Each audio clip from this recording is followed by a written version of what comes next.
Good morning everyone! Update sa ibibinta naming bigas guys. Grabe, nasa 9 kilo na yung nabinta namin. Grabe, dito na yata uunlad ang buhay namin. Noong una nga, nag-worry kami dahil isang sako yung nabili namin. Tapos, hindi nga ako sanay sa ganitong klaseng bigas na super white. Baka sasabihin nyo naman dyan na napaka-arty ko. Nakasanayan ko kasi yung hindi super white. Tapos, yung bahay kung tatawagin sa amin. Pero pareho din naman yung lasa nila. Pero magkaiba lang talaga sila.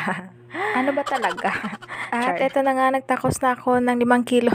Anong takos? Nagkilo na nga pala ako dyan ng 5 kilo. O hala, ayan na, dito na yata kami yayaman, ha, char. Noong nakaraan pa ito, kaso ngayon ko lang talaga na-upload kasi medyo busy tayo ngayon. Busy tayo maghanap buhay kasi yung iba dyan, kung ano-ano yung mga sinasabi tungkol sa atin, akala mo talaga may ambag sa buhay natin, makapagsalita kasi tungkol sa atin, parang alam na alam ang kwento ng buhay natin. Ay nako, nakakaloka. Napansin ko, ang laki pala ng braso natin dito para tayong si Hawk Hatcher. Doon kasi sa amin, sanay kami sa mga mabibigat na trabaho, pag-igib ng tubig, o siya, sige, gusto mo talaga pag-igib kita, pampaligo mo, At eto na nga, na-ready ko na at nasa labas na yung bibili ng 5 kilo. Grabe guys. May binta na nga tayo guys. Nung una sabi nga niya, 4 na kilo lang daw yung bibilihin niya. Pero ang sabi niya, dagdagan niya na lang daw ng isa para mag 5 kilo, para medyo matagal-tagal daw maubos, diba? At dahil 500 yung pera niya, wala tayong panukli dyan dahil wala na tayong pera, char. Kaya sabi niya sa akin, babalik na lang daw siya at magpasinsilyo daw siya sa labas. Alam niyo yon? Ang saya-saya ko dyan ha, parang nanalo tayo sa loto, char. Ang saya ko dahil yayaman na talaga tayo, may binta na tayo guys. Saan gusto nyo? Shocking, Jollibee, char. Ganito pala ang feeling kapag nakabinta ka. Akala mo talaga napakalaki yung binta mo, ha? Maubos din yan. Hindi nga ako mapakali dyan dahil ang tagal niya, baka kasi tinakbuhan niya tayo.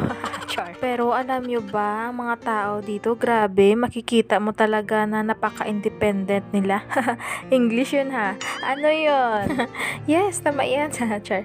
Maganda pala tignan kapag ang lalaki naglalaban, nagluluto, naglilinis.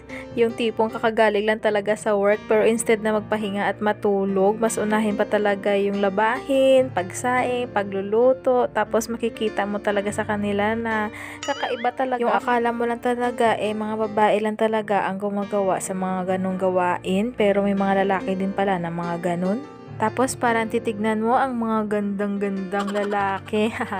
Oo nga, ikumpara mo nga yung mga ibang lalaki na kahit gaano pa sila kagwapo, kamacho, tapos hindi marunong sa gawaing bahay. Naku, mas pipiliin mo talaga yung mga hindi naman kagwapuhan pero may respeto at marunong sa gawaing bahay.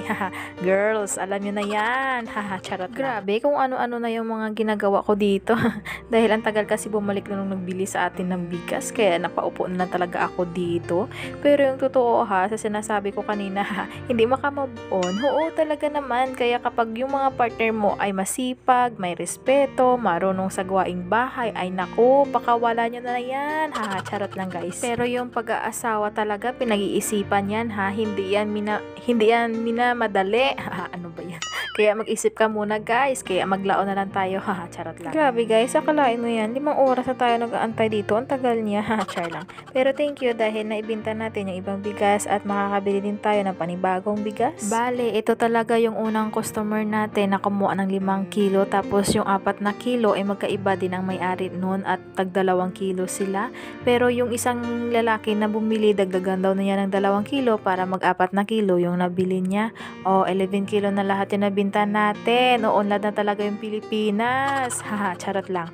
At matapos ang 5 taong paghahantay, charot lang. Finally, ito na rin yung bayad niya sa 5 kilo na binili niya. Grabe guys, ang saya ko dito dahil yung akala ko na walang bibili ay may bibili din pala. At ayan lang muna for today's video. See you sa next vlogs. Bye-bye!